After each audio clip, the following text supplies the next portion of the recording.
Olá meninos, tudo bem com vocês? Sejam bem-vindos a mais uma aula. Vamos dar continuidade à aula anterior, que nós estávamos falando sobre Brasil, colônia, né, de 1500 até 1822. Na aula passada nós falamos aí desse período pré-colonial. De certa forma, nós vamos continuar ainda nesse período pré-colonial para vocês entenderem melhor alguns detalhes, tá bom? Vamos direto para a nossa apresentação para a gente conseguir avançar mais no nosso conteúdo nessa aula, beleza? Então, vindo aqui ao último slide que nós paramos, o último slide que nós paramos foi esse daqui, né, a respeito do ouro. Cadê o ouro? Esses portugueses chegaram e não encontraram esse ouro, mas encontraram o pau-brasil, né, uma árvore nativa da Mata Atlântica e presente em todo o litoral brasileiro. Era comercializado com o objetivo de fabricar móveis e extrair a tinta vermelha de sua madeira para tingir tecidos. Devido à sua intensa exploração, na época da chegada dos portugueses, acabou entrando em extinção. Então, é muito raro você ver hoje aí o pau-brasil, né, essa árvore ali na Mata Atlântica, na região principalmente ali do Rio de Janeiro, né, em toda a região do litoral tinha muito esse pau-brasil, mas hoje ele está em extinção, né, então é proibido matar, né, cortar uma árvore de pau-brasil, inclusive, tá? Seguindo aqui, especiarias, como eu disse para vocês, né, esses portugueses, eles preferem procurar continuar investindo no comércio de especiarias porque era mais lucrativo, uma vez que eles não acharam ouro aqui na região do Brasil. Então, para eles era mais lucrativo ir atrás dessas especiarias, desses temperos, nós já falamos disso nas outras aulas sobre grandes navegações, certo? Do que ficar aqui explorando, tentando achar ouro no Brasil, que eles até então não tinham achado. Então, olha só, sabe aqueles temperos que a gente usa na cozinha? Pimenta do reino, noz moscada, gengibre, cravo, canela, eram as especiarias da Índia. Hoje a gente compra baratinho nos supermercados, mas antigamente eles eram valiosos e custavam muito caros, né? Muito caro. A exploração do pau-brasil. Ao longo do litoral brasileiro foram criadas feitorias, que são entrepostos comerciais para explorar o pau-brasil. A obtenção da madeira era feita por meio do escambo. Como eu disse para vocês na aula passada, esse escambo era a troca aqui de materiais, era a troca de produtos. Os índios, né, os nativos, ofertavam, extraíam pau-brasil para os portugueses e em troca eles pegavam essas quinquilharias, essas novidades, essas coisas que eram diferentes do cotidiano dos nativos até então. Tá? Os locais em que eles realizavam esses comércios, né, esses pontos de comércio, eram chamados de feitorias, tá? Então, feitorias eram os locais em que eles realizavam esse comércio do pau-brasil na base do escambo, ok? Através desse sistema, os indígenas recebiam objetos, canivetes, espelhos, miçangas, facas, entre outros, em troca de serviços prestados na extração da madeira. A coroa portuguesa possuía o monopólio da exploração da madeira. No entanto, em 1503, o português Fernão de Noronha recebeu o direito de explorar a madeira. Com os lucros, ele deveria enviar 6 navios ao Brasil, anualmente, prosseguir nas descobertas de riquezas e erguer fortificações para defender o litoral. Começa aqui, né, um certo projeto para defender, para proteger, como eu disse para vocês, principalmente aqui nesse período em que esses portugueses não vão empreender tanto, não vão investir tanto na conquista dessas terras, né, no domínio, no povoamento dessas terras, vai haver um certo interesse de outras nações, de outros países em explorar esse território. Então era necessário proteger principalmente o litoral disso, tá? Nesse caso, aqui o Fernão de Noronha entra em cena. Tá? Aqui uma imagem demonstrando, né, um desenho de um mapa da extração do pau-brasil, como era feita, né, a quantidade de pau-brasil que tinha na época, e como a gente já ressaltou, desembocou numa crise, né, numa falta desse pau-brasil atualmente. e o início da colonização de fato, né? Como eu disse para vocês, até 1530, então acontece essa pré-colonização em que vai acontecer no máximo a exploração era feita por meio do pau-brasil, em que era estabelecido esse comércio de escambo entre indígenas, né, entre os nativos e os portugueses, certo? A colonização ela vai começar a ser efetivada, ou seja, esses portugueses vão encarar isso como um projeto extremamente importante para eles, né? Um projeto que valesse a pena eles investirem após 1530. Então começa a desenhar um projeto de dominação, um projeto de conquista, um projeto de povoamento, de divisão de terras, tá? Com o objetivo de dominar aquele território. Então, no início da colonização, existia aí a dificuldade na vigilância do litoral, né, e a ameaça de invasões estrangeiras, como eu disse para vocês, a necessidade de explorar riquezas que compensassem a perda dos lucros no comércio oriental, então eles precisavam entender, eles precisavam lucrar com aquela terra, de forma que compensasse esse desvio de energia dos portugueses do comércio com o Oriente, da busca principalmente de especiarias, para que eles investissem ali na conquista daquele território, certo? E, por último, garantir a posse da terra. Como eu disse para vocês, quando eles chegavam no novo território, os portugueses e os espanhóis, que eram países católicos, a primeira coisa era rezar a missa. Isso simbolizava domínio, conquista daquela terra.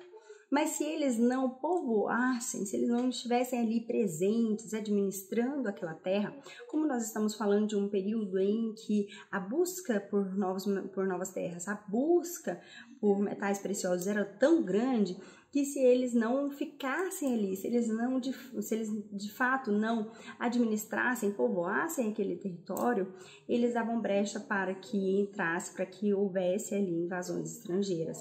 Tá? Então, isso é muito interessante, muito importante vocês entenderem, beleza? Para não acontecer isso, né, para que eles não perdessem essas terras conquistadas e garantissem o domínio dessa região, a partir de 1530, a coroa portuguesa envia para o Brasil o nobre Martim Afonso de Souza, né, o primeiro explorador aí das terras brasileiras, tá? A expedição era formada por 5 navios e uma tripulação de aproximadamente 500 homens, com a missão de proteger o litoral brasileiro, fundar vilas e fortificações e descobrir novas riquezas. Martim Afonso de Souza capturou navios franceses na costa brasileira entre 1531 e 1532 e fundou a Vila de São Vicente, primeira povoação da América Portuguesa. Distribuiu lotes de terras a colonos e iniciou o cultivo da cana-de-açúcar. Olha que importante, então. É a primeira expedição de exploração e reconhecimento do território. Foi a de Martim Afonso de Souza. Ele foi enviado aí por Portugal para conhecer os limites dessa terra, principalmente no caso ali do litoral, né, desse território novo dos portugueses, proteger esse litoral, expulsar esses franceses que estavam tentando invadir esse território brasileiro e fundar vilas, porque mais uma vez eu repito para vocês, o domínio, a conquista desse território não bastava, né, saber falar que aquela região ali era sua porque tinha ali uma cruz falando que foi você que rezou a primeira missa lá. Não, você tinha que povoar, você tinha que ocupar aquela região. E é essa a missão de Martim Afonso de Souza, é fundar vilas, tanto é que ele funda uma das vilas mais importantes desse período, que é a Vila de São Vicente. Tá? Então, ele vai ser o principal, vai ser o primeiro aí, a primeira pessoa que foi enviada para explorar esse território e proteger o território brasileiro, tá bom? E ele também vai ser o primeiro, né? Ele vai distribuir lotes de terras, que nós vamos falar daqui a pouco, né? Sobre as capitanias hereditárias, uma forma de administração que os portugueses encontraram, né? De divisão do território para tentar administrar o território brasileiro, né? Que era extenso, era muito grande. Distribui então essas terras e inicia o cultivo do principal produto daquele período, do período colonial, que vai ser a cana-de-açúcar, tá? aqui uma foto, né, um quadro, né, uma pintura do Martim Afonso de Souza. Ele era nobre militar português, tá? A fundação de São Vicente, então um quadro aqui simbolizando como eles fundaram. Aqui já temos a presença, né, de índios. Nós vamos falar daqui a pouco sobre qual o projeto desses portugueses para esses índios, né, com os jesuítas vindo catequizar esses índios aqui, esses nativos do território brasileiro. Bom, para administrar melhor esse território brasileiro, uma vez que ele era muito extenso, a ideia era dividir esse território em 13 capitanias hereditárias, tá? Capitanias, grandes territórios. Eu vou mostrar agora para vocês um mapa dessas capitanias, tá? Hereditárias. Lembrando, meninos, que é aqui já nesse início, na gestação dessa história do Brasil, que começa a acontecer um grande problema que ainda existe no Brasil, que são esses grandes latifundiários, né? Grandes propriedades de terras, essa desigualdade que existe em que muitas pessoas têm grandes propriedades, né? Muitas terras e outras não têm quase nada, né? A gente costuma analisar esses problemas sociais a partir daqui, né? Que são distribuídos pelos portugueses grandes quantidades de terras, né? Grandes latifúndios nas mãos, obviamente, de nobres, né? As pessoas que vão vir para cá, algumas nem vão vir, inclusive, para administrar esses territórios, nessas capitanias hereditárias, são os é o capitão donatário, né? Esse capitão donatário, ele é um nobre português, tá? Não é qualquer pessoa lá de Portugal que poderia vir ou que poderia ganhar essa capitania hereditária. Não, eram nobres, pessoas que teoricamente teriam condições aí de administrar. O problema dessas capitanias hereditárias, que nós vamos ver, nós historiadores costumamos dizer que elas fracassaram, né? Porque, na verdade, a maior parte desse capitão, né? Desses capitães donatários, eles nem vieram, nem chegaram a vir para o Brasil. E aí isso acabava sendo mais um problema desse grande território. Nós vamos falar sobre isso daqui a pouquinho. Bom, olha só o textinho. Para iniciar a colonização, a coroa portuguesa decidiu, em 1534, dividir os territórios em lotes, chamados de capitanias hereditárias. Cada capitania foi entregue a um capitão donatário, que arcava com os custos da colonização. Foram distribuídas 15 capitanias a 14 donatários, que deveriam exercer a justiça e o comando militar, doar lotes, fundar vilas, escravizar e vender índios, entre outras atividades econômicas. O sistema de capitanias hereditárias foi a primeira forma efetiva encontrada pela coroa para defender, explorar e administrar as terras portuguesas na América. No entanto, como eu disse para vocês, lá atrás eu falei 13, né? 13 capitanias hereditárias, são 15, né? 15 capitanias hereditárias, sendo que uma delas aí vai ser a Vila de São Vicente, né? Vai ser, na verdade, daqui a pouco nós vamos falar isso, vai ser estabelecido o governo geral, justamente pelo fato dessas capitanias hereditárias não conseguirem ir para frente, não conseguirem ter sucesso, né? Por vários fatores. Primeiro, como eu disse para vocês, alguns capitães donatários que receberam essas terras nem vão vir para o território brasileiro, né? Porque isso implicava numa série de mudanças na vida dessa pessoa, desse capitão donatário, sua família e tudo mais. E segundo, que o território ele era muito extenso, então era muito difícil de administrar. E quando eles precisavam pedir socorro, às vezes por conta de algum conflito com algum nativo, né? Ou quando eles enfrentavam algum problema, eles não tinham condições de pedir ajuda imediata, né? Naquele período não tinha WhatsApp, não tinha internet, então eles pediam ali ajuda por meio de carta. Essa carta ia chegar a Portugal 3 meses depois, né? E quando eles recebessem essa ajuda, o problema ou já tinha sido resolvido ou já tinha acabado com algum outro tipo de resolução, né? Ou positiva ou negativa, enfim. Então, tudo isso trazia problemas, né, para esse capitão donatário. Sem contar no custeio, né, era muito caro administrar essa grande quantidade de terras e implementar o projeto que os portugueses tinham naquele momento, que era de construir ali os engenhos de açúcar, né, para produzir, para plantar a cana-de-açúcar e produzir açúcar. tá? Então, isso era muito caro para esse capitão donatário. Então, por isso, a maioria dessas capitanias não vão dar certo, tá bom? E aí eles vão ter logo que surgir uma nova ideia para administrar esse território que vai ser o governo geral, que daqui a pouco nós vamos falar. Seguindo aqui, a foto das capitanias hereditárias, essa aqui de 1534, né? Um desenho aqui da cartografia dessas capitanias. Elas eram, para vocês terem uma ideia, olha a quantidade aqui de território, né?